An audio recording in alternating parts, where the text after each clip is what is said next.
तर राम राम मंडळी, स्वागत आहे तुमचं आपल्या आजच्या माथेरानच्या व्लॉगमध्ये. तर तुम्ही जर माथेरानला जाण्याचा प्लॅन करत असाल या पावसाळ्यात तर तुम्हाला एक असं मस्त रिसॉर्ट सांगतो जिथे आम्ही थांबलो होतो. तर त्यामुळे व्हिडिओ शेवटपर्यंत नक्की बघा. आपल्या चॅनलवरती नवीन असाल तर सबस्क्राईब करा आणि बेल आयकन प्रेस करायला तर अजिबात विसरू नका. रात्री 9-10 वाजता आम्ही अहिल्यानगरमधून निघलो होतो. बाप्पा गाडी चालवत होता आणि गाणे ऐकत ते करत कधी झोप लागली काही समजलंच नाही. ज्यावेळेस जाग आली त्यावेळेस आम्ही पोहोचलो होतो माळशेज घाटाच्या खाली. सकाळी सकाळी एवढं सुंदर वातावरण, थंडगार हवा, पाऊस पडला होता. घाट उतरून आल्यावर तिथं छोटंसं गाव आहे आणि इथं नाश्त्याची सोय दिसली तर मग करण भाऊ यांना बोलला, वडापाव सोडा मोर एक्सपेन्सिव्ह असं बोलून मस्त गरमागरम भजी वडापावचा नाश्ता केला आणि आलो पुढच्या दिशेने. तर मस्त खळखळ वाहणारी नदी, ढगाळ वातावरण आणि थंडगार हवाचा आनंद घेत घेत आम्ही येऊन पोहोचलो नेरळमध्ये. तर इथं फाटक पडलं होतं, ट्रेन येत होती तिकडून. तर भारतीय रेल्वे इथून अशी आमच्या समोरून गेली. एकदाची ट्रेन जाऊ दिली आणि आम्ही पण निघालो नेरळमधून माथेरानच्या दिशेने.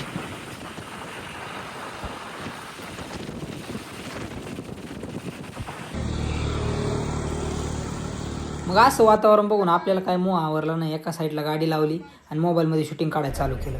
तर त्यानंतर आम्ही येऊन पोहोचलो माथेरानच्या पार्किंग एरियाजवळ. आता गाड्या इथेच लावायच्यात. मग पार्किंग वगैरे घेतली. गाडी पार्क केल्यानंतर सगळ्यात पहिलं काम इथं रेनकोट घेणं, कारण सारखा पाऊस चालूच असतो. मग आता आम्ही चाललोत इथून. आता पाय जायचं वरती. तर बावड्या मला एक माकडाचं पिल्लू दाखवत होता, तोपर्यंत दुसऱ्या माकडाने तिसऱ्या माकडाची पलटी केली. मग तिथं आम्ही माथेरानकडे वर जाण्यासाठी जे तिकीट काढायला लागत होतं ते घेतलं. आणि सोशल मीडियावर तुम्ही पावसाळ्यात कित्येकदा या ठिकाणी जे फोटोज बघितले असतील किंवा रील्स वगैरे बघितले असतील तर ते हेच ठिकाण आहे. तर आता इथं प्रत्येक ठिकाणी अशा पाट्या येतात, त्यावरती कोणतं ठिकाण किती लांब आहे दाखवलेले. तर मित्रांनो, आता वरती जे हिल स्टेशन आहेत तिकडे जाण्यासाठी तुम्ही घोड्याने पण जाऊ शकता, पाय पण जाऊ शकता आणि ट्रेनने पण जाऊ शकता. तर आम्ही आता पाय निघालो. आणि मित्रांनो, खरंच हे एवढे झाडं, एवढं धुकन, एवढा पाऊस बघून ना, पिक्चरमध्ये जसं ॲमेझॉनचं जंगल दाखवतात ना ते तसंच वाटत होतं. आणि हे माकडाचे पिल्लू एकदम उत्सुकतेने बघत होतं नेमकं काय खायला देतात. मग त्याला चॉकलेट देऊन अर्धा पाऊण तास चालल्यानंतर सगळ्यात पहिले लागतं इंदिरा गांधी नगर. मग इंदिरा गांधी नगर असं लांबूनच बघितलं आणि आता चाललो पुढच्या दिशेने. आता इथं पुढं आल्यानंतर सगळ्यात पहिला पॉईंट लागला आम्हाला मायरा पॉईंट. त्याच्याकडे असा खाली बांध दाखवत होते. मग त्या बांध दाखवलेल्या दिशेने आम्ही चाललो मायरा पॉईंट बघायला. आता मायरा पॉईंट नेमकं कसं आहे काय तुम्हाला दाखवतो.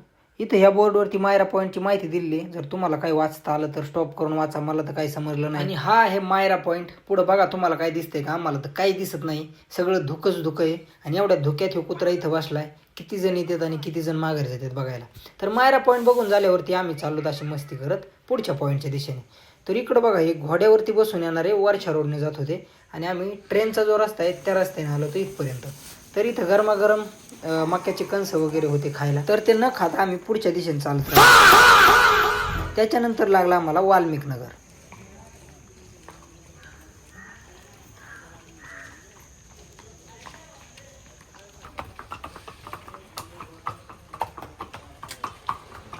तर आत्ताशी आम्ही येऊन पोहोचलो होतो एकदम टॉपला, म्हणजे वरती. आता इथं गाव वगैरे, इथं हे छोटंसं मार्केट आहे. मग हे मार्केट बघितल्यानंतर इथं हा लोखंडाचा सिंह बनवलेला आहे. हे मुख्य आकर्षण आहे थोडंसं स्टेशन जवळचं.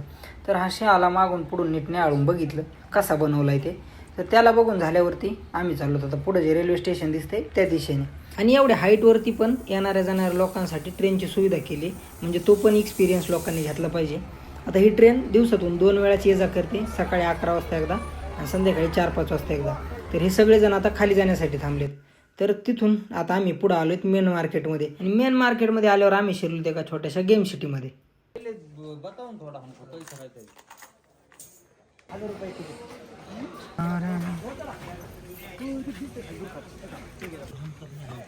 नवरोजी लॉर्ड गार्डनच्या पुढे आहे छत्रपती शिवाजी महाराज उद्यान. आणि या उद्यानात इथं आतमध्ये छोटाच पण शिवाजी महाराजांचा खूप सुंदर पुतळा आहे. तर आता हे सगळं बघून झालंय. आता आम्हाला थांबण्यासाठी रूम बघायच्यात. तर आता इथे हे आदामोदी रिसॉर्ट म्हणून आहे. तर या ठिकाणी रूम बघायला आम्ही चाललोत. आता इथल्या पण रूम बघितल्या आम्ही, पण आम्ही कोणत्या रिसॉर्टमध्ये थांबलो होतो ते तुम्हाला व्हिडिओच्या शेवटी सांगतो. जिथं आम्ही थांबलोय तिथं अशा रूम आहेत. आता इकडं पाठीमागं कसा व्ह्यू आहे ते पण दाखवतो तुम्हाला. दरवाजा उघडला, कारण मला पण उत्सुकता होती पाठीमागं कसा व्ह्यू आहे ते बघण्याची. दरवाजा उघडला आणि बाहेर मस्त पाऊस चालू आहे.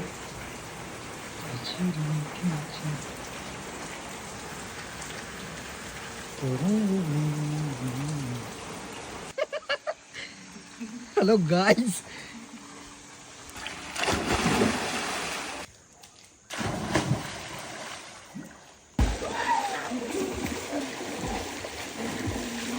फ्रेश झाल्यावरती आता आम्ही चालू पुढचे पॉईंट बघायला. तर इकडं जायच्या अगोदर आम्हाला इथं लागलं Matheran police station.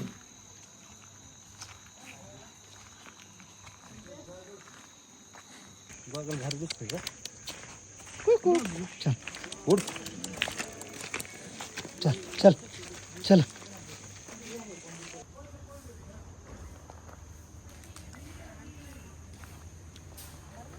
Hello guys, असं यायला लागते जंगलामध्ये. तर मित्रांनो, इथं हा जो तलाव आहे त्याला 4 लोट लेक म्हणतात. तर या ठिकाणी आम्ही आलो. तर या तलावाच्या जवळच विसरनाथ मंदिर म्हणून आहे. तर इथं दर्शन केल्यावरती आम्ही आलो लॉर्ड पॉईंट पाहण्यासाठी. तर इथं आल्यावरती उंच उंच डोंगर, त्याच्यावरती ढगांची अशी चादर, लांब कुठेतरी वाहणारा धबधब्याचा आवाज आणि थंडगार हवा एकदम मनाला भुरळ घालणारी. तुम्ही फक्त आता सगळे व्ह्यू बघा.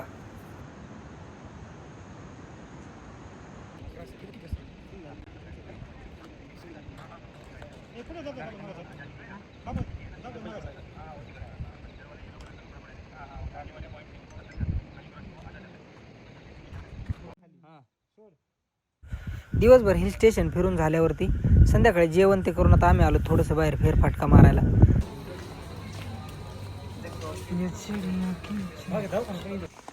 तर सकाळ झाली आहे आणि हेच ते रिसॉर्ट आहे जिथे आम्ही थांबलोय. आणि आज सकाळचा व्यू असा आहे, कालच्यापेक्षा आज वातावरण एकदम क्लिअर आहे.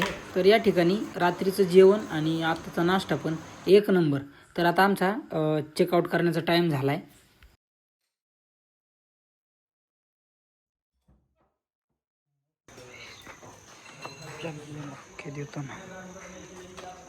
तर फायनली आता आम्ही निघालो रिटर्न.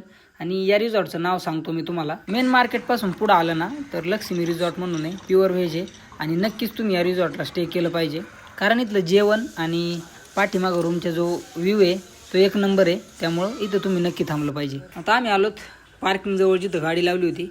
मग बॅग ते सगळ्या गाडीत ठेवल्या आणि हा बघा घाट सेक्शन एकदम खतरनाक.